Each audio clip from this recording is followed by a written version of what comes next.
오늘 이재명 대표 그 교수단 전설 이야기하기 전에 이게 있어. 사실 이제 이번 주에 사실 탄핵 재판이 거의 다 끝난다고 보면 되고요. 그렇다 보니까 윤석열은 정말 여러분 기억하세요? 이재명 대표 유진교사였다고. 김진성 씨. 근데 증거인멸 유진교사가 좀 심해. 하나씩 보겠습니다. 자, 김용현 변호인이 왜 이진우 여의원형을 접견합니까? 그러니까 이진우 여인영한테 지금 변호사가 없어서 뭐 곤란을 겪고 있다.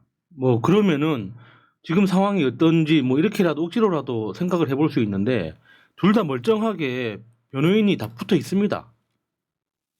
근데 왜 엉뚱하게 이게 그러니까 이 고영인이라는 변호사가 김용현 변호를 하고 있잖아요.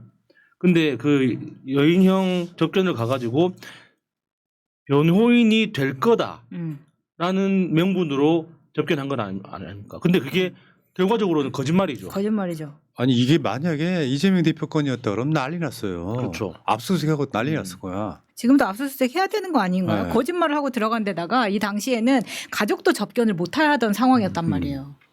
자 보세요. 이진우 전 수방사령관 접견 기록. 1월 13일, 1월 20일 해가지고 거의 1시간 반?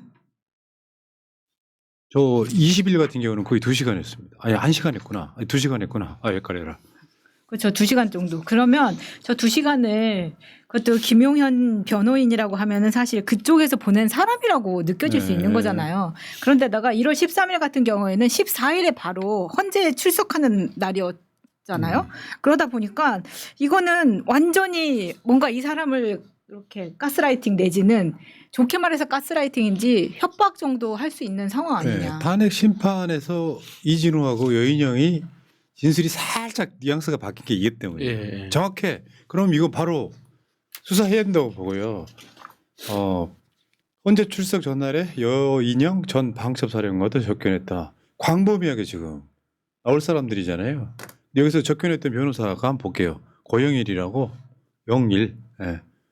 자유통일당 자 골 때려. 정광훈 당에 출마를 했던 이자고요. 이게 저 강서구청장 보궐선거 때 출마했던 자예요. 사랑제일교회 지금 뭐 장로들 소개하는데 보면 고영일 장로라고 딱 되어 있습니다. 장로가 가장 높은 직급 아니에요, 교회에서? 신도 중에서는 그렇죠. 네. 아 그래요? 네. 이 사람 선거 나와가지고 보궐선거 때 득표율 한번 볼까요? 0.7%. 그래도 꾸역꾸역 나가서 이게 지금 자료 화면을 보면은 김태우랑 고영일이 나중에 그 토론도 하고 막 그렇게 합니다. 그래도 녹색당은 이겼네요. 축하할 일이지. 이런 정도니까요. 그냥 증거인멸 위증교사에 가깝다 보시고 그때 김용현 측에서 왜 만났냐 그랬더니 조력해 주려던 것이었다. 도와주려고 그런 거야. 그 도와준다는 말이 이제 아까 이진우 같은 경우에는 그 이제 혼자가 아니고 국회 그 국정조사 특위에 출석하는 날이었었는데 그때도 우리가 기억하는 말 있잖아요. 아 답변이 제한됩니다. 그런 거는 다 변호사의 조력을 받았기 때문에 그런 답변의 기술을 발휘할 수 있게 되는 거고. 그게 이제 헌재에서 보여줬던 그 스킬이 뭐냐면은 탄핵 심판 나와가지고 형사재판 유리하게 써먹으려고 하는 거야. 네. 나는 그게 위법인지 몰랐다. 이진우 주장이잖아요. 위법인지 몰랐다. 몰랐으면 상당히 감경되는 측면이 있어가지고 몰랐다 하면서 그 있잖아요. 윤석열이 법전문가라서 설마 이게 위법이 할 줄을 몰랐다 뭐 이런 식으로 이제 이상한 물타기를 했어요. 곽종근은 거부했습니다. 그러니까 서로 다른 거야. 내가 어제도 지난주에도 말했지만 곽종근은 스피커폰을 틀어놓고 그게 마이크로까지 나가버렸어. 같이 들은 사람이 수백 명이야. 어떻게 그 입장을 바꿀 수가 있겠어요? 그러니까 지금도 그 김용현을 비롯해서 윤석열 일당들이 지금 내란을 끝까지 포기하지 않고 지금 계속 버티고 있다는 게 여기서 확실하게 드러나는 거죠. 그러니까 지금 국민의힘도 그렇고 언론에서도 그렇고 너무 평온하고 그러니까 정상적인 지금 대한민국이 정상국가로 돌아왔다는 걸 전제로 지금 다들 사태를 바라보는 것 같아요. 저는 그런 시선들이 훨씬 더 불안하게 보이거든요. 음. 지금 김용현도 그렇고 윤석열도 그렇고 지금 포기 안 했습니다. 끝까지. 아니 근데 이런 상황을 보여주는 것 자체가 어차피 대통령이 돌아와서 니들 다 한 방에 끝낼 거야. 지금 이런 생각을 갖고 있으니까 이런 짓을 하는 거죠. 불가능. 지금 헌재에서 직권 증인 신청한 사람이 있어요. 조성현 수도방위사령부 1경비단장. 이 사람이 지금 한 말이에요. 이진우가 공포탄 준비 지시했고 의원 끌어내라고 했다. 요거를 헌재가 야 이 사람 증인으로 불러 이렇게 된 거거든요. 네. 이 사람만 콕 집어서 8명이 네. 가장 중요한 증인이라고 볼 수 있습니다. 그 내용이 이런 겁니다. 12월 4일 날 새벽에 검찰 공소장 내용이에요. 윤석열이 이진우한테 본회의장 가서 4명이 한 명씩 들쳐업고 나오라 하니까 이진우가 조성현 제1경비단장한테 국회의원들 끌어내라 이렇게 됐다는 거예요. 그래서 헌재가 너 나와봐. 너도 한번 들어보자. 이 사람은 지금 풀려 있잖아요. 네. 갇혀 있는 게 아니잖아요. 그리고 이미 검찰에서 조사를 다 받은 상황이기 때문에 공소장 내용을 헌재에서도 알고 있기 때문에 증인 네. 채택이 된 것 같습니다. 또 그다음에 특전사 방첩부대장 여기는 방첩사령부랑 다른 겁니다. 여기 방첩부대장이 전화 받은 곽 사령관이 목소리 톤이 완전히 달라지고 아무런 호칭 없이 경직된 톤으로 예 들어가겠습니다라고만 반복을 했다. 그 당시의 상황을 그렇게 지금 증언을 한 거예요. 그다음에 선관위 관련 지시에 너무 어이가 없어서 꼭 기록해 놓아야겠다라고 마음먹어서 이 기록 메모를 13분짜리 메모를 했다는 거예요. 그러니까 2시 13분에 그 일어난 일을 메모를 했다는 건데 여기 보면 욕설까지 너무 어이가 없어서 욕설까지 적어놨다는 거야. XX. 저게 이제 새끼겠죠. 2시 13분이고 미친 새끼 나중에 다 수사받을 텐데 뭐 이런 식으로 그냥 미친 X면 놈이었을 거고요.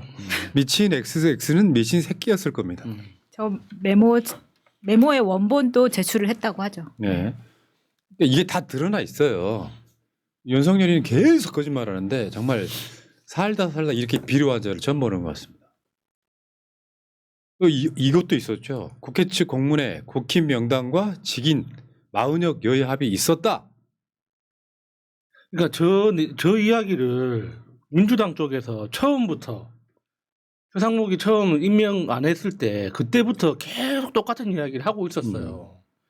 합의가 있었다. 합의가 된 것이다. 그런데 그 이전에 지금 권성동 원내대표가 선출되자마자 바로 그 합의한 걸 뒤집어 버린 거죠.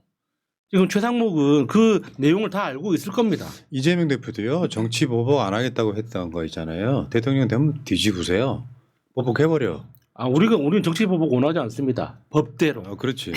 드러난 혐의만큼 법에 있는 만큼만 처벌받으면 네. 됩니다. 이 이야기를 지금 한 달 전부터 하고 있는데 좀 모른 척 하고 있는 거예요. 네. 자, 이따가 나오신 노정면 의원의 이거예요. 이 뒤에 보시면은 당 직인까지 찍어서 국회의장에게 공문을 보내놓고 2달 넘게 온 국민을 속여왔습니다. 국민의힘이 그렇고 최상목이가 그렇죠. 빨리 임명하십시오. 그러니까 그 국민의힘 그 공문에 보면 그 헌법재판관 3명 후보 이름 3명 후보 이름이 다 있습니다. 그러니까 민주당에서 추천한 사람 이름도 자기 공문에 넣어가지고 청문회 10개요라고 국회의장한테 제출을 한 거죠. 그러면은 합의가 안 됐으면은 왜 민주당이 추천한 2명까지 그 공문에 국민의힘 공문에 들어가 있겠습니까? 예. 자, 이래나 저래나 지금 헌재는 굴러가고 있고 이석연 전 법제처장, 대한민국 1호 헌법연구관 윤석열은 전원일치로 파면될 것이다. 왜냐하면 저 반향이 컸어요. 왜냐하면 우리나라 제1호 헌법연구관이잖아요. 헌법에 대해서는 뭐 최고의 권위자라고 할 수 있는 사람인데 이석연 전 법제처장이 그것도 이명박 때 법제처장 아닙니까? 전원일치 파면 결정 예상된다. 이렇게 예상하지 않는 사람이 이상한 거지 사실은. 근데 이제 이런 게 있어. 지금 이번 주 11일 화요일이고요. 13일 목요일 이게 이제 증인신문 마지막이에요. 더 이상 잡힌 게 일단 없어요. 헌재에서 안 잡고 있어요. 오늘 나왔던 이야기 중에 지금 윤석열 탄핵 심판 변론 기일 추가 지정 결정 안 됐다. 오늘 나온 얘기거든요. 그러니까 만약에 이제 추가 변론이 있다면 오늘 정도는 발표를 해야죠. 네, 그렇죠. 그러니까 안 됐다 이게 있고요. 예. 그다음 나온 메시지가 저겁니다. 검찰 조서 탄핵 심판 증거 사용 가능. 예. 윤석열 측 반발. 근데 지금 우리가 했던 이야기들을 헌재 탄핵 심판에 사용할 수 있다. 왜? 위헌이냐 아니냐만 판단하려면 예. 필요하다는 건데 윤석열은 왜 검찰 조서를 왜 쓰냐라고 저쪽에서 반발하고 있는 겁니다. 근데 그 검찰 조서를 사용할 수 있는지 없는지를 판단하기 위해서 헌재의 증인으로 불러서 물어봤던 거예요. 그러니까 그 헌법재판관들이 검찰 조서를 쭉 다 검토를 해봤는데 이런 내용이 있는데 맞습니까? 그리고 뭐 다르게 추가로 의견이 있습니까? 계속 물어봤잖아요. 그러면 그 8명 헌법재판관들이 공통으로 사용했던 용어 중에 하나가 진정성립이라는 말이 있어요. 저도 그게 처음 듣는 말이어가지고 찾아봤거든요. 그러니까 전체적으로 당신의 진술과 당신이 작성한 이 모든 그 서류가 다 앞뒤가 맞다. 그래서 이거는 사실로 우리가 믿을 수 있다. 그걸 확인하려고 변론을 한 거 아닙니까? 아니 사실 저것도 사적입니다. 사실은 그렇게 할 필요도 없어요. 위헌이냐 아니냐만 보면 되잖아. 예. 그 그러니까 위헌이라고 하면 위법보다 훨씬 높은 거 아니에요. 국회에 군대를 집어넣었잖아요. 국무회의도 제대로 안 했잖아요. 포고령 말도 안 되는 거 내렸잖아요. 그런 방식으로 이렇게 만들어져 있는 상황에서 뭘 더 이상 늘려요? 국민들 스트레스밖에. 왜 위헌 심판, 헌법재판소에 탄핵 심판하는데 시급성 때문에 그런 거 아니에요. 윤석열 저 자리도 두면 안 되니까 최대한 빨리 파면해야 되는 거잖아요. 그래서 일각에서 나오는 이야기는 이번 주까지 끝날 거다. 헌재 심판 더 이상 의미가 없다. 이번 주에 몇 사람이 들어가긴 하죠. 뭐 저 신원식이 등 몇 명 들어가긴 하는데 네. 의미 없다. 그러면 13일 날 끝나면요. 대략 2주 보면 돼요. 13 곱하기 14, 27일, 28일 정도에는 나올 가능성이 있는데 윤석열 측의 요구를 한두 번 더 받아주면 그 다음 주 3월 초로 넘어가는 거. 탄핵 윤석열 파면 결정이 이달 말에 나올 가능성이 매우 높다. 쉽게 표현하면 2주 조금만 지나면 우리가 결론을 볼 수 있다. 헌재가 더 이상 끌면 안 됩니다. 지금 상황은. 경제부터 엉망인데. 헌재에서는 파면 여부를 결정하는 거지 뭐 이렇게 지금 국민들의 염원처럼 사형 여부를 결정하거나 그런 건 아니잖아요. 그거는 따로 다투면 됩니다. 네, 빨리 해주세요. 명백하게 사형이에요. 그러니까 사형 선고가 내려지는 것과 사형 집행을 하는 건 완전 다른 이야기거든요. 그래서 저희가 주장하는 건 사형 집행입니다. 빨리 사형 선고가 아니라 사형 집행을 해야 된다는 거예요. 네. 자, 어쨌건 그 와중에 살아보겠다고 증거 인멸하고 위증 교사하고 찌질한 새끼들 진짜. 이렇게 윤석열이 왜 면회 하루 종일 하고 있다잖아 지금. 하루에 7번씩. 그렇게 하겠죠. 네. 들어가기 싫으니까. 그럼 거기서 뭐 하겠어요? 저는 탕수육 시켜 먹고 소주 먹고 다 할 거라고 생각합니다.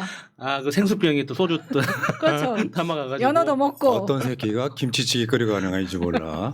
김치찌개는 적은 인원이 먹어야 맛있대. 특이한 새끼. 난 정반대로 김치찌개는 여러 명이 나눠 먹어야 맛있어요. 근데 욕심이 너무 많아. 과해. 자, 윤석열 탄핵 짧으면 2주, 길면 3주 보시면 되겠습니다. 힘들 냅시다 진짜. 제발. 천정함 눌러볼까요? 네.